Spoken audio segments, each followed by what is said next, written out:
Now,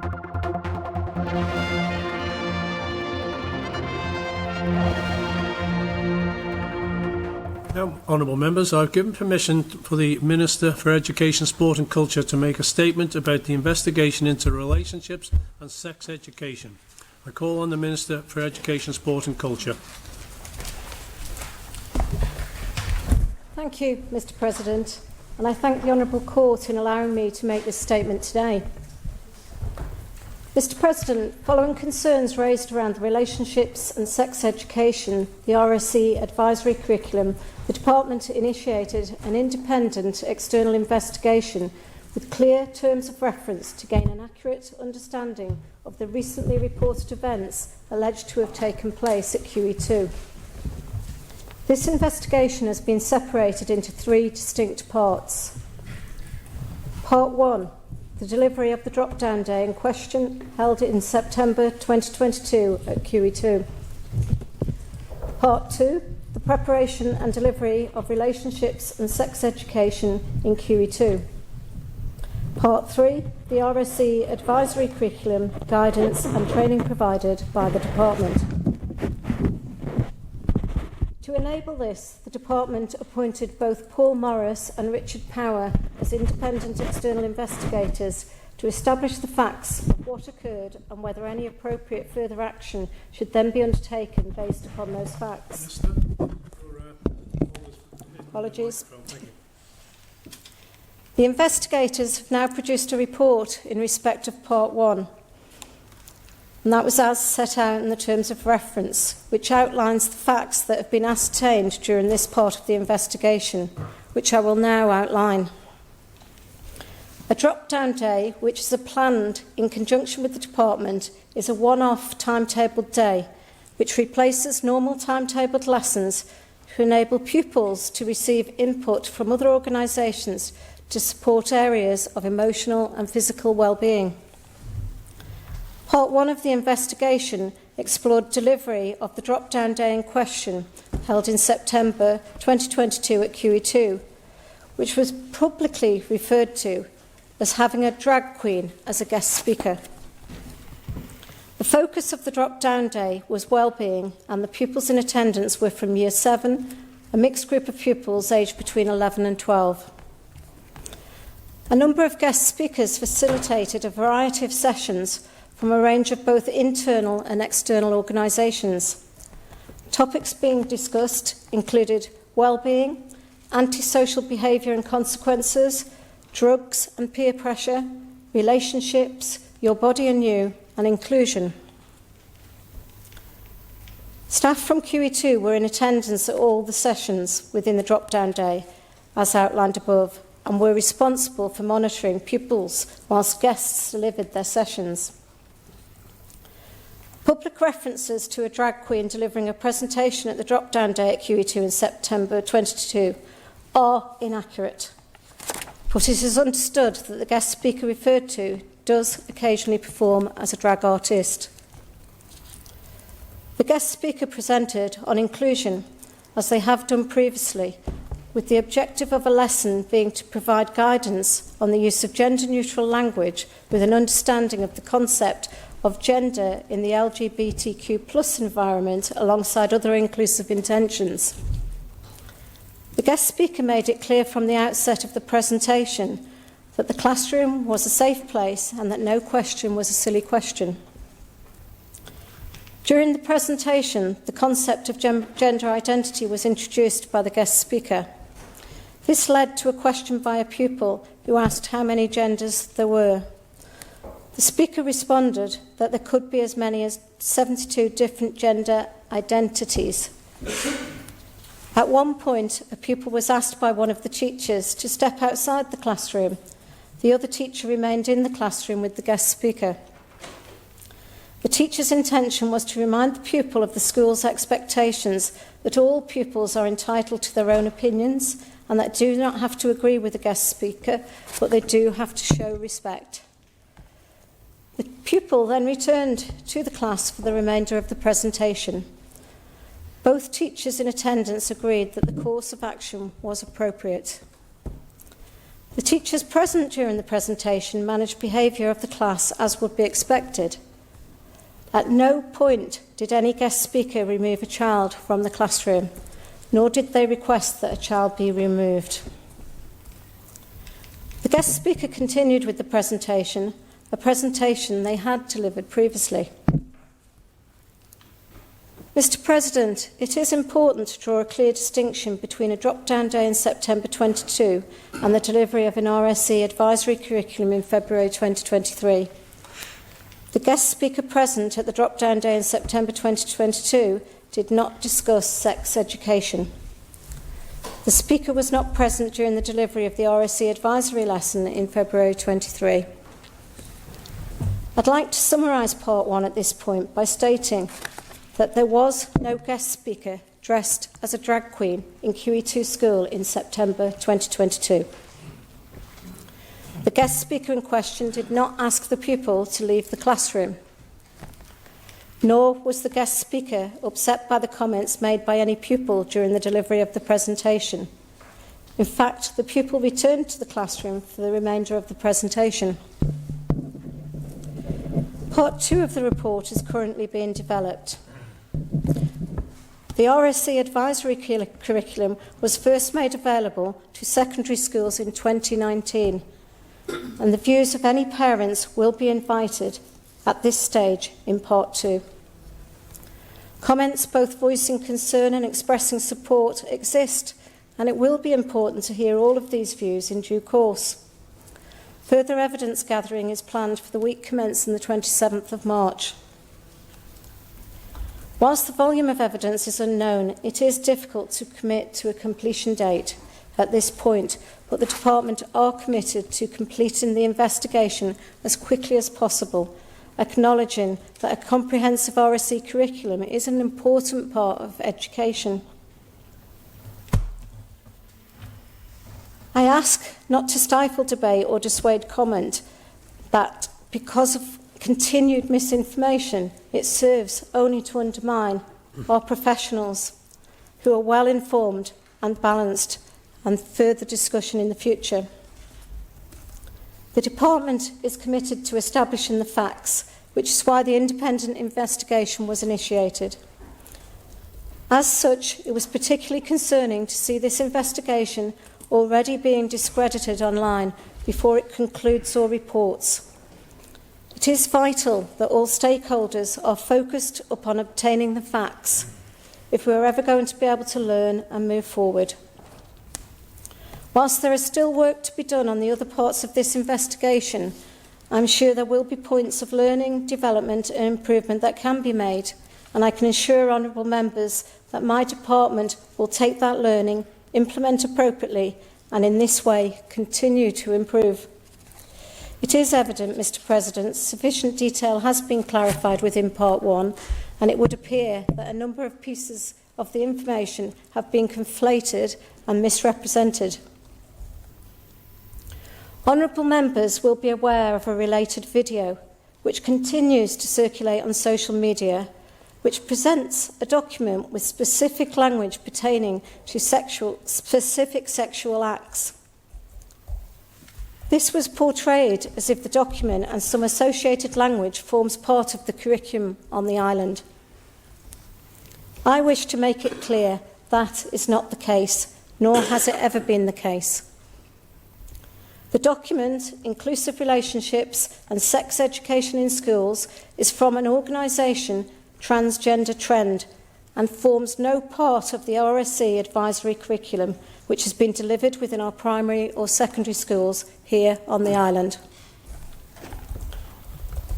Whilst we cannot change the presence of social media in our lives, and a case could be made for its positive influence, we should recognise its power to mislead and, as such, negatively impact our community. We should also recognise the way in which it supports language and abuse that would not be tolerated in the physical world and should not be tolerated in the online world neither.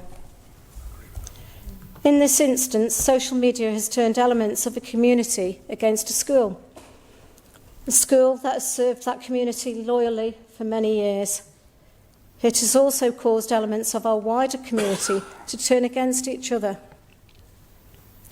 One thing we may take from the first part of this investigation is that some of the behaviours we have witnessed online perfectly exemplify the importance of education. It is through education that we ensure our community is inclusive, supportive, and a place where we are all able to live safe from the forms of abuse we have witnessed recently. The safeguarding and well-being of our children, young people and staff is the Department's main priority. The Department has serious concerns at how the misrepresentation of facts has impacted not only on the school, the staff and pupils, but the reputation of the Isle of Man on a global stage. On this note, Mr President, I would like to take the opportunity to explain why I have asked members of the public to refrain from speculating and would request no further speculation. There have been malicious accusations and comments which continue to be received by our staff and myself directly through emails, letters, telephone calls and shared across social media platforms, and they continue to have a detrimental impact upon many individuals. As the Department has already stated, comments such as these are wholly unacceptable. Mr President, I would question if they should be tolerated by anyone in our island community. As such, any such comments will continue to be reported, where appropriate, to the Isle of Man Constabulary. I would like to thank all of our staff at QE2 School for the level of professionalism displayed under intense personal pressure, most specifically the head teacher, who has not only suffered a tirade of abuse, but featured in national press articles. Despite a level of personal threat, staff have remained professional and continued to deliver their usual high quality of education to our pupils. Mr President, it should be noted that our staff have felt unsafe following threats from individuals. These range from threats to turn up at the school, demands for staff to be dismissed, to demands for people to be arrested and executed. As a department, we strive to prepare our children and young people to live in a rapidly changing and complex world, prepared for a future that is increasingly hard to predict, although one thing we can be sure of, it will be different to the world we all grew up in. The drop-down days delivered within our schools provide an opportunity to bring in those from other professions and walks of life to offer a different perspective, to challenge our thinking and to stimulate positive debate. This is a principle I have always supported and will continue to do so, and I hope all honourable members of this court will do likewise. Readily available access to devices, technology and vast amounts of knowledge brings an unprecedented challenge, and enabling our children and young people to consume and make sense of this wealth of knowledge is one of the most important areas we all must engage in. It is only in this way that we can enable unbiased, inclusive and well-informed discussion through which our children and young people can make well-informed choices. If the choices we make and the consequences of those choices, it's the choices we make and the consequences of those choices that shape us and define our futures. Thank you, Mr President. Go on, the Honourable Member. Mr Morehouse, the question. Thank you, Mr President, and thank you, Minister, for that difficult overview of what's happened in the past few weeks. I've got several questions. The first one is really linking to the openness in terms of going forward. You made reference to the curriculum content. The curriculum is available on the websites of the government and the school. Could additional details be provided in terms of the schemes of work and the content, please, in that area? That will provide a lot of reassurance. It's also positive in terms of an outline being given of what's coming next. I think that's going to be really positive in filling the void. There's been a void out there and it's been filled with a lot of inappropriateness. Could the Minister give us any indication on whether the materials presented by the investigators was a full replication of what the school made available following the day? Also, in terms of the lesson delivery, that had happened previously the Minister stated. Was the scheme of work, was the lesson plan, was all the detail available for the school before this lesson was taught? And with regard to the inclusion, it was good that that was really cleared up in terms of the student leaving the room, and respect being the major concern there. Could the Minister just again focus on that and give us that reassurance that was dealt with as she identified in terms of that clear stage process? And finally, in terms of the number of people being questioned, there's been no indication of that. Have our young people been questioned, the head teacher been questioned, all the key stakeholders that we would expect to be questioned at this stage? Thank you, Mr. President. Minister to reply. Thank you, Mr. President. As the honourable members are aware, this is part one, and this was focusing on the drop-down day and the delivery of the drop-down day in September 2022. The honourable member talks about the scheme of work for the drop-down day. As you will know, all schemes of work are discussed with teachers before they're presented, and I'm certain that that did happen on this occasion. With regards to part two and who we will be talking to next, obviously that's currently being developed, and that will look into any concerns raised out of part one, and also moving forward into part two. And as I stated in my statement, we will be seeking the views of parents and any stakeholders that the investigators feel is appropriate to help them with that investigation. I know the honourable member was concerned about transparency. I've said from the outset the department will be completely transparent on this, and with regards to the terms of reference, they are being published on the department's website today. I hope that's helpful to the honourable member. Call on the honourable member, Mr. Henderson. I thank the Minister for her statement and comprehensive content of that statement. I would like to ask, in respect of the threats to staff and others that she mentioned, could she assure me and the court that in fact they have been referred to the Isle of Man Constabulary and will be followed up, and that the safety and security of those involved are of paramount importance in the department's mind? Minister to reply. Thank you, Mr. President, and thank you, honourable member, for counsel. Totally, that is the top of our priority, the security of our staff and our students in our schools.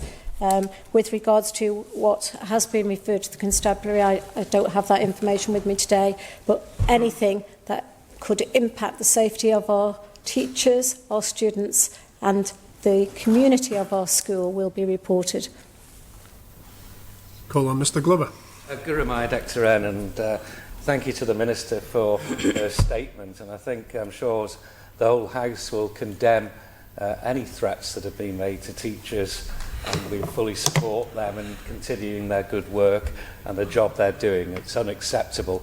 But the Minister made reference to social media, and what lessons will the department learn now that we're in this modern age of social media? If there's an incident like this, the video, for example, could have been dismissed at a very early stage. It wasn't. The department created a void by not publishing the terms of reference for this investigation. A void creates the content that we've seen, unfortunately, on social media. So what lessons will the department now learn in this social media age? Minister to reply. Thank you, Mr. President. And obviously, the department wanted to make sure that there was a fully independent investigation. For the department to interfere with that video and the content of it, which will be looked at in part two, was not appropriate at that stage. We did not want to prejudice any of this investigation that's been done independently. So that is why we have carried on with the terms of reference. We've concluded on part one. We will move on to part two, and it's speculation on inaccurate facts should not be tolerated by anybody, and it certainly won't be tolerated by the department. So the Honourable Member also asked about not releasing the terms of... As the investigation moves forward, Honourable Member, we want to get the wider views. So it's appropriate now to release those terms of reference, and the individuals carrying out those investigations will reach out to make sure that we've got the views, because the video referenced within, well, it's on a Facebook site. The video will be investigated in part 2, and any lessons to be learned by the department will be learned. Certainly we're very conscious of social media and the impacts on our young. However, facts is what we need to debate in here, not inaccuracies. Calling the Honourable Member, Mrs Kane. Thank you, Mr President. And I thank the Minister for coming before Tynwald today to put the rumours to bed.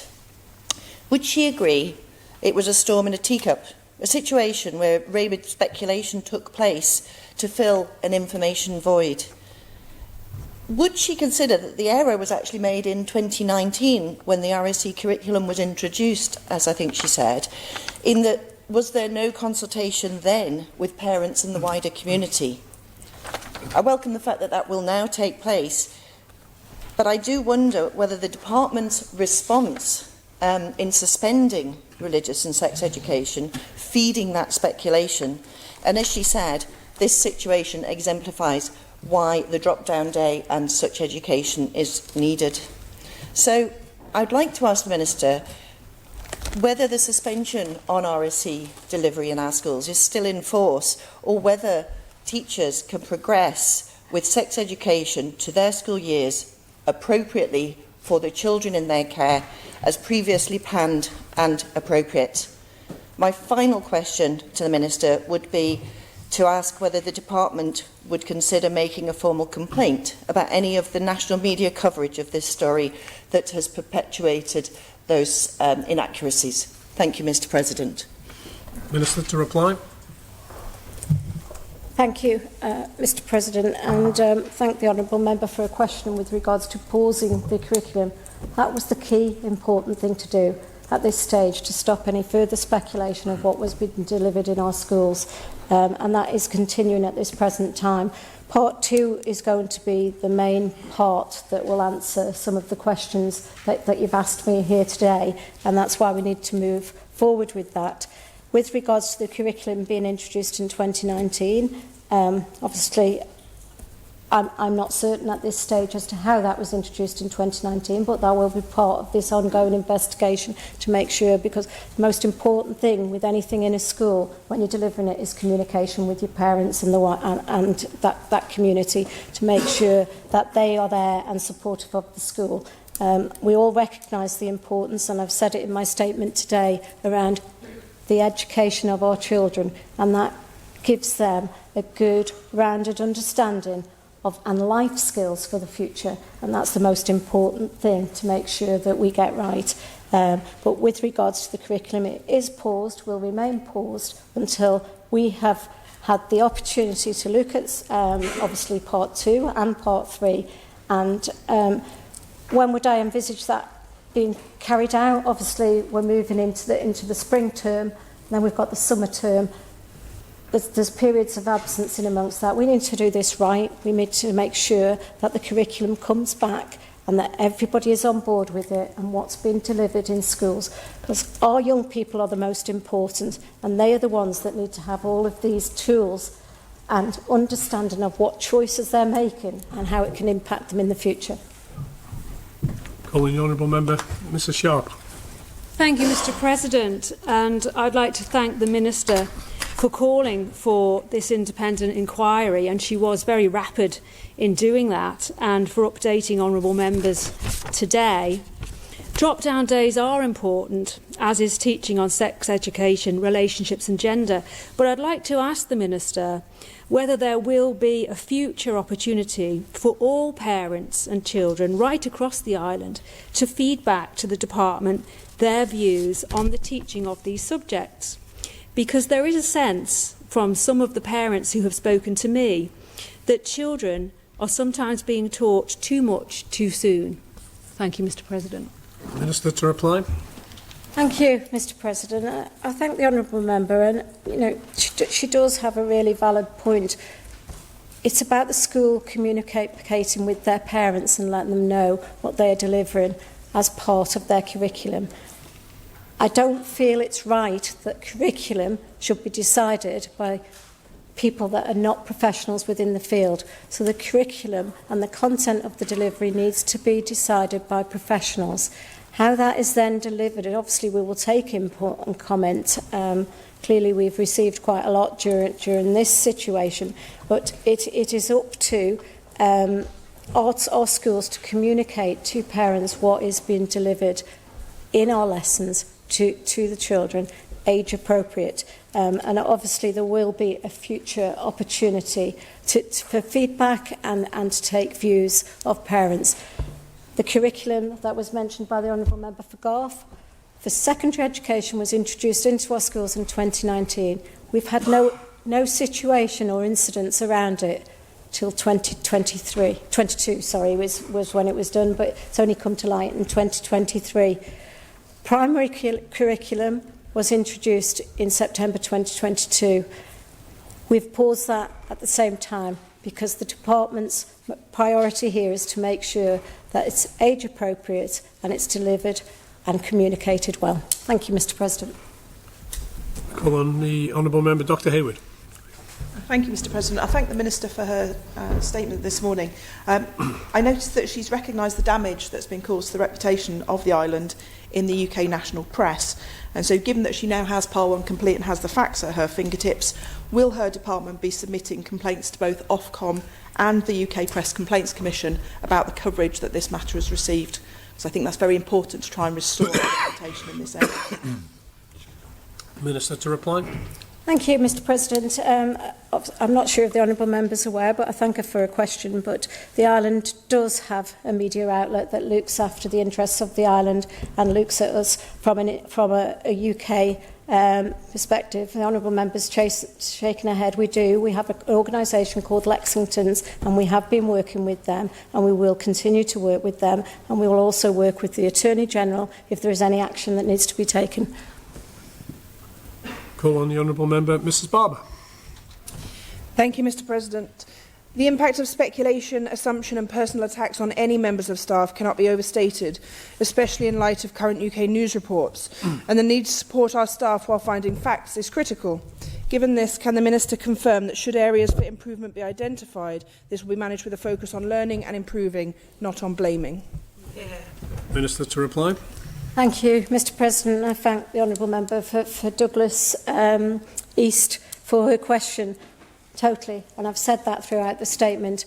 If there's lessons to be learned, communication seems to be one of the big issues here, but we will focus on all of that and make sure it's about educating our young people, delivering it appropriately and listening. Honourable Member Mr Glover. Gurumai, Dr. and I think I've at last got an answer there, but in answer to another member's question.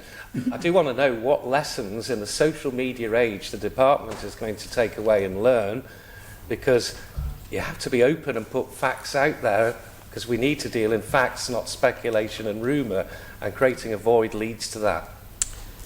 Minister to reply. Thank you, Mr. President.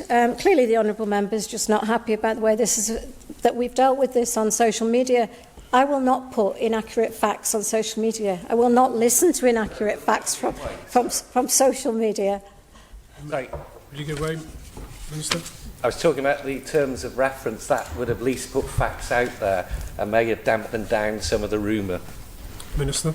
Thank you, Mr. President, and thank you for the clarification. The terms of reference, it was important at that point so that nothing got prejudiced.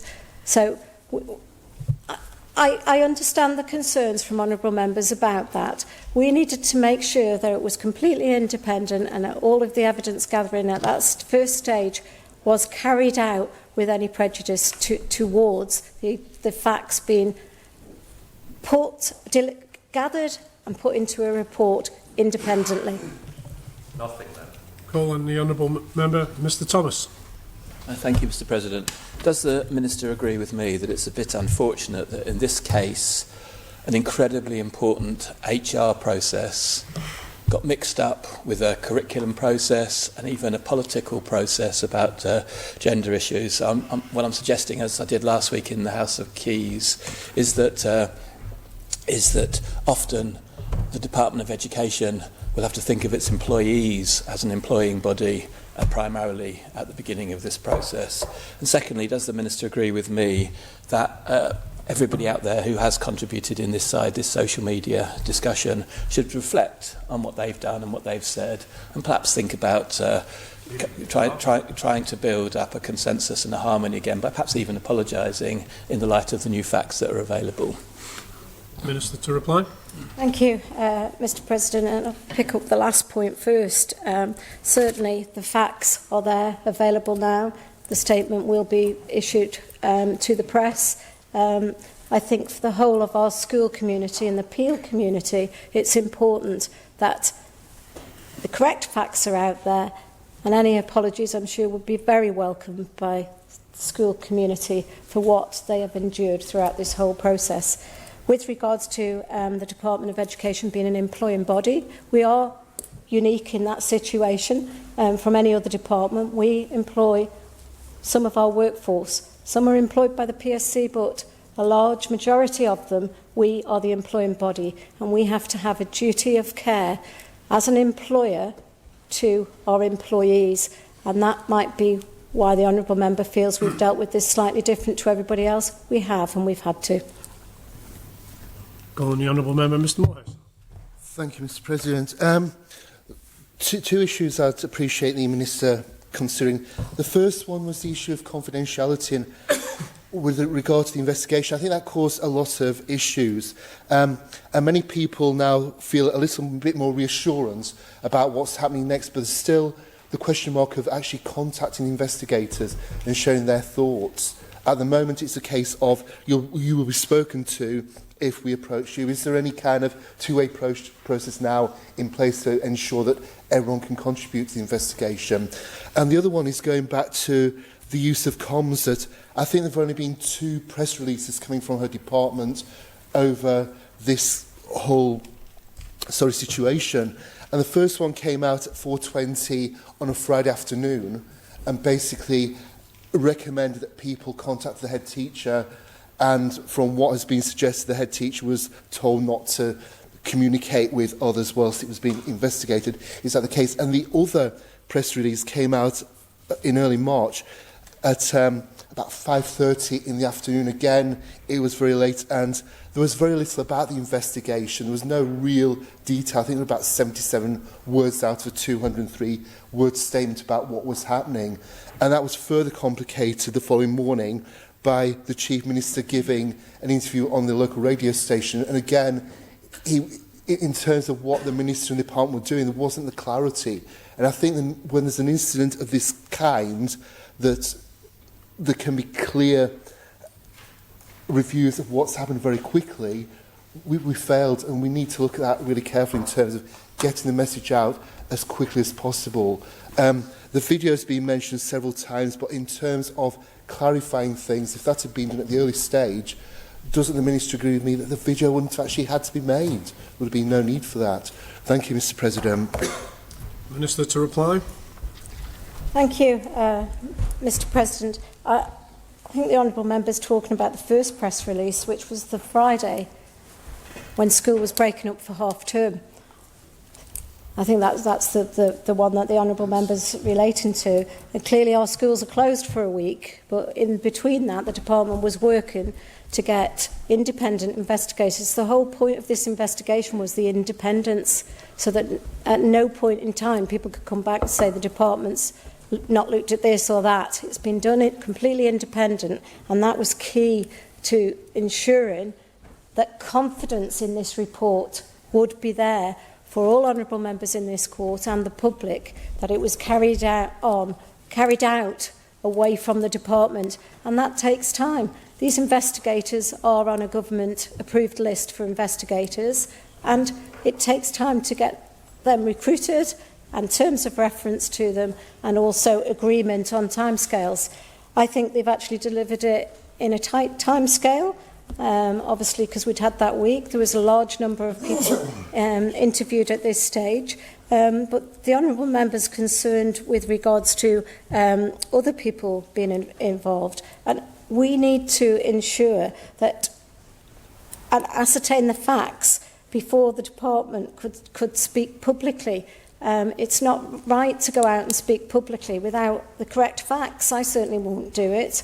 It'd be helpful if others didn't do it on social media, but we should not be going out with the wrong facts. This is a really important situation where we've had safety concerns for all of our staff, the safety concerns for our students, and we need to have the facts. And I think that's the most important. And phase 2, we will seek the views, and the investigator will go out and seek the views of anybody that's appropriate to that phase 2 investigation in accordance with the terms of reference.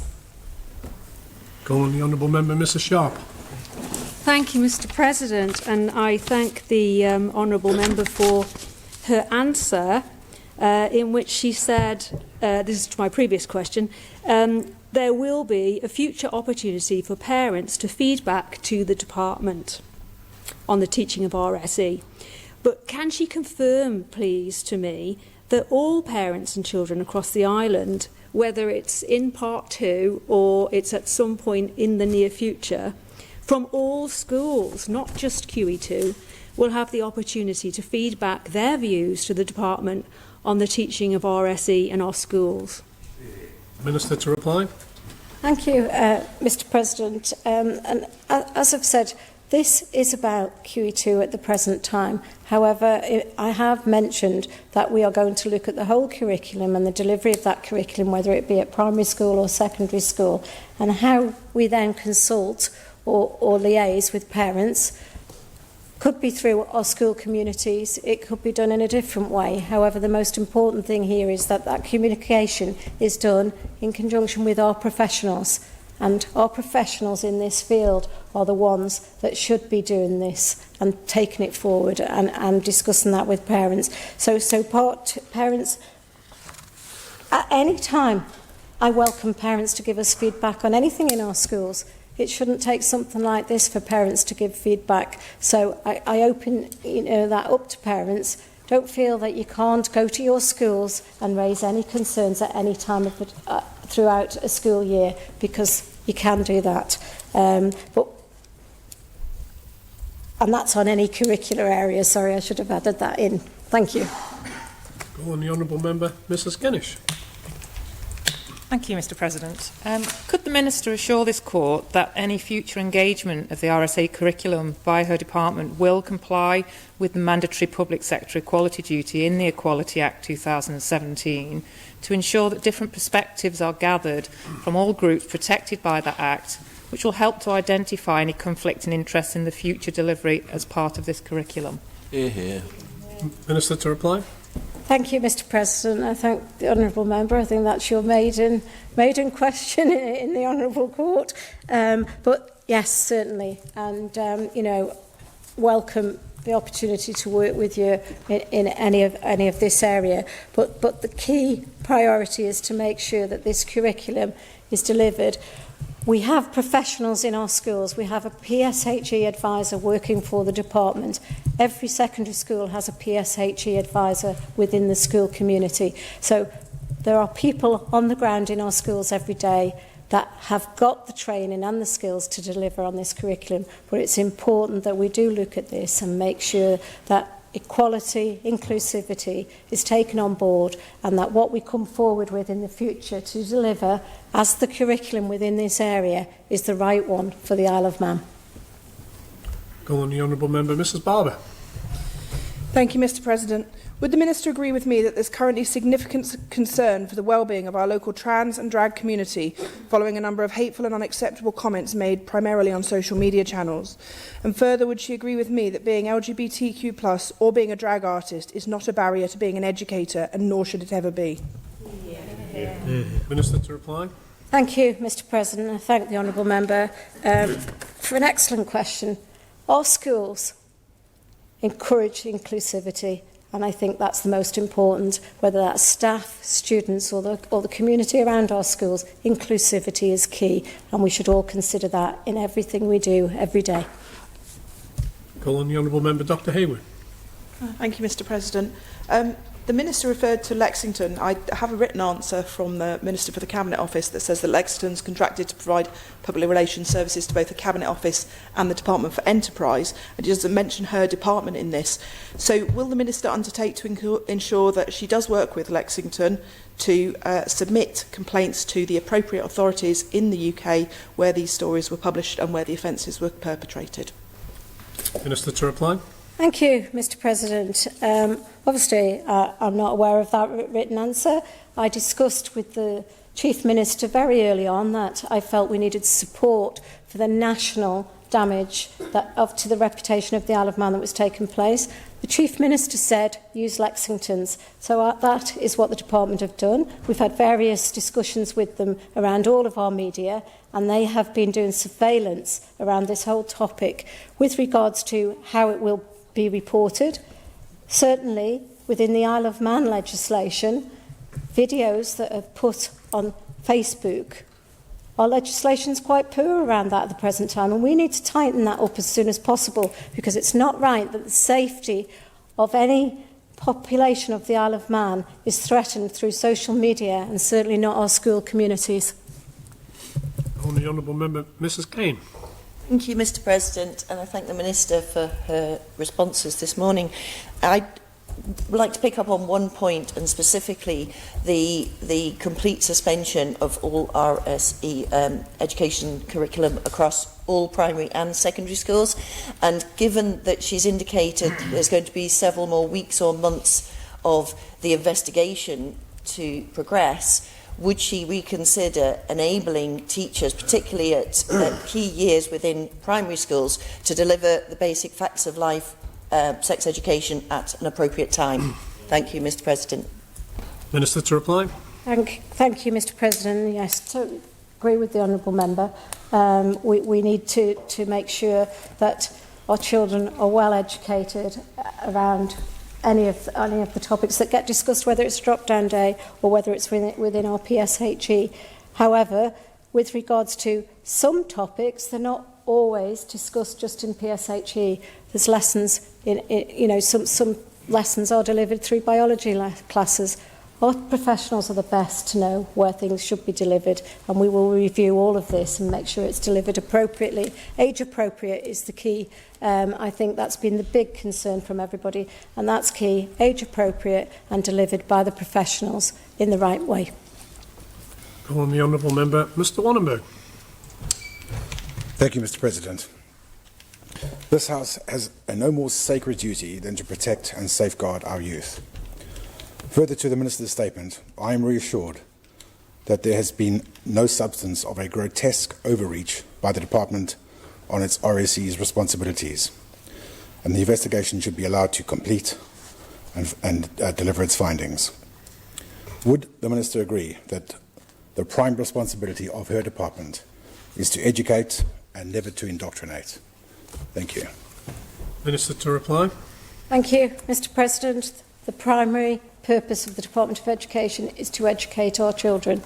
That is to cover a large number of topics throughout a curriculum, a tested, approved curriculum that gets them to be able to progress through their life. It should not be about indoctrination. I totally agree with the Honourable Member. However, we need to educate our children to ensure that we've got a fully inclusive community. They've got all of the life skills that they need to be able to step forward and make sure that the choices they make in life, they understand consequences of choice and what they are doing. But the educators are key to our youngsters' futures, and making sure that they can have that discussion and debate with a teacher in a safe environment, and the teacher can inform and give them that understanding. It's the key for education across any topic, not just the one we're discussing in here today. Education is a two-way, and our teachers, our professionals are the most important to our youngsters and their futures. And any question asked of a teacher from inquisitive young people should always be answered. Call on the Honourable Member, Mr Morehouse. Thank you, Mr President. Did the Minister of the Department or any other agency or the Attorney-Generals actually question or ask for part of the report to be removed, or is what she made reference to the whole document that was made available by the investigators? And if it is the whole report that was made available by the investigators, will that be made public in the short term? Thank you, Mr President. Minister to reply.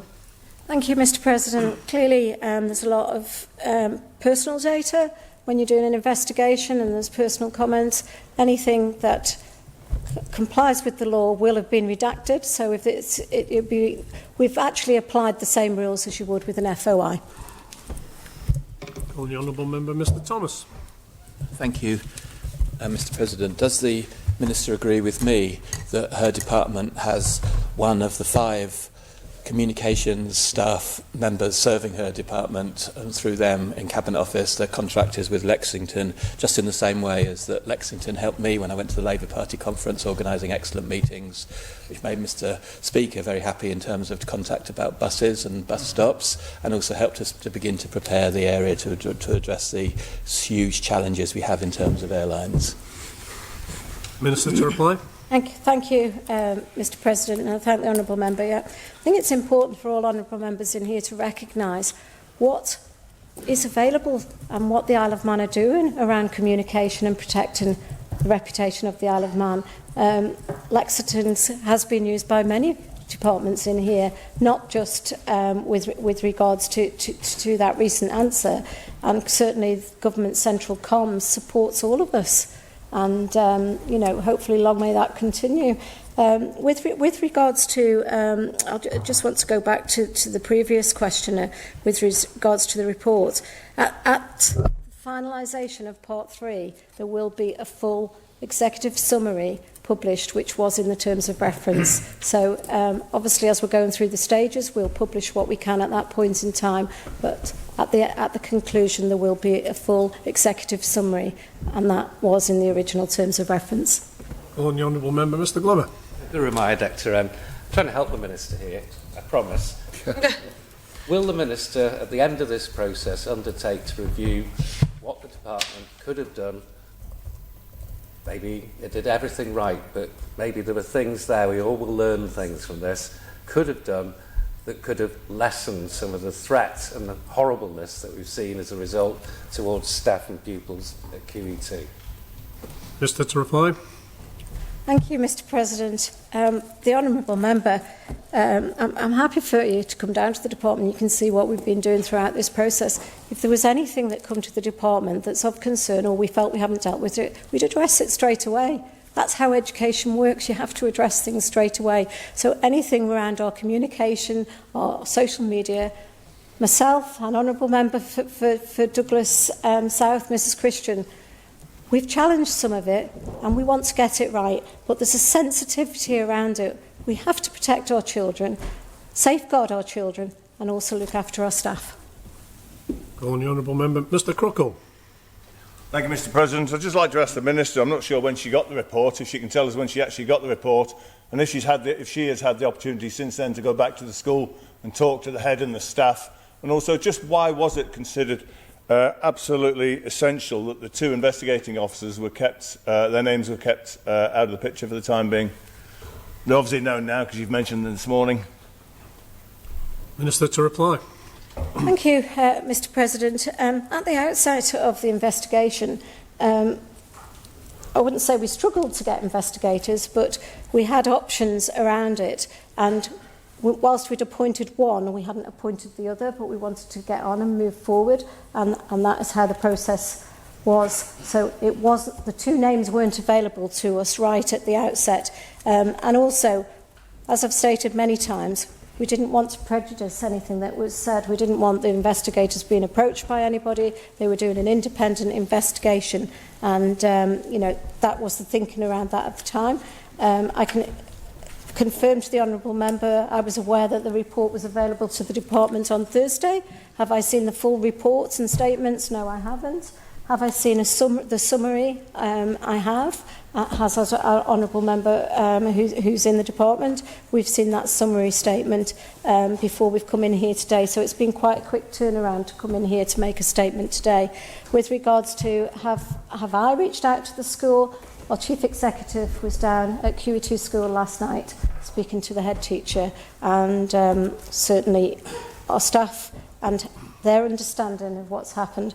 And I think I need to say it again, there was a lot of inaccurate facts out in the wider community, across the national press.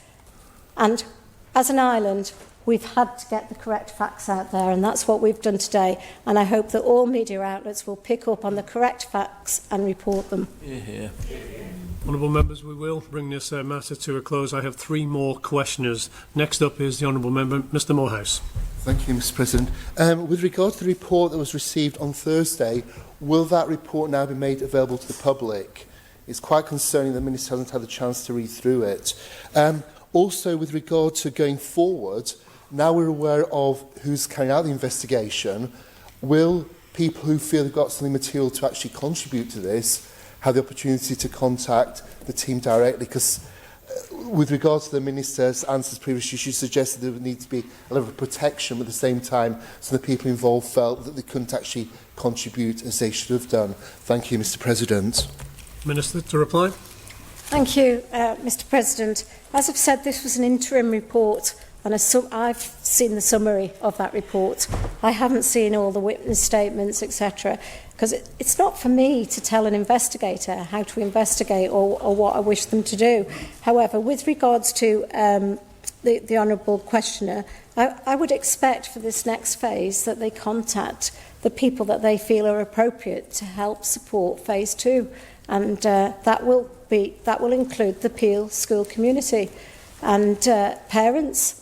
And I don't know if the honourable members wanting to, point out that perhaps we should be interviewing our students. There's a very strict protocol around interviewing students in our schools, and certainly if that has to happen, all of those protocols will be in place, but it will be through parental consent. There'll be no other way of doing that. However, I don't know what this second phase and what the investigator's going to look at first, or who they're going to interview first.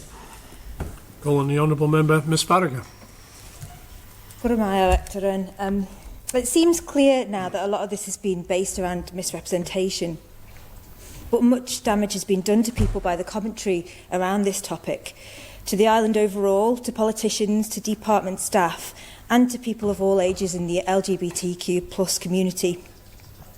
I just want to be clear who the group are who created the content that's been presented as the curriculum. As the Minister said, they're called Transgender Trend. Does the Minister agree with me that this is a group that's opposed to the teaching of transgender issues and that calls into question the diagnosis of gender dysphoria in its entirety? To all intent and purpose, they are an anti-trans pressure group, and their content is being presented as if it were the Manx RSE curriculum. Would the Minister agree with this? Thank you. Minister, to reply. Thank you, Mr President. Thank the Honourable Member for a question. Certainly my department has not portrayed this document in any light. It's not been in the curriculum in any of our schools, and certainly we would not be promoting that document. Thank you. Call on the Honourable Member, Miss August Hanson.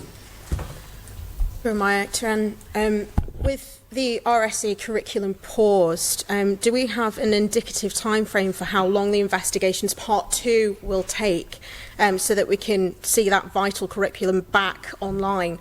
I feel that would perhaps give parents, students and also honourable members some degree of comfort. Minister, to reply. Thank you, Mr President. As I said in my original statement, we don't know how much information needs to be gathered at this stage, but the priority for the department is to make sure that these investigations are done as swiftly as appropriate, but they've got to be done very thorough, and the facts need to be gathered, and we will publish as soon as possible. Alongside that, there is the department's already looking at what is in the curriculum and what's been delivered, and that's across the board. It's not just with regards to RSE advisory curriculum, that's around drop-down days as well.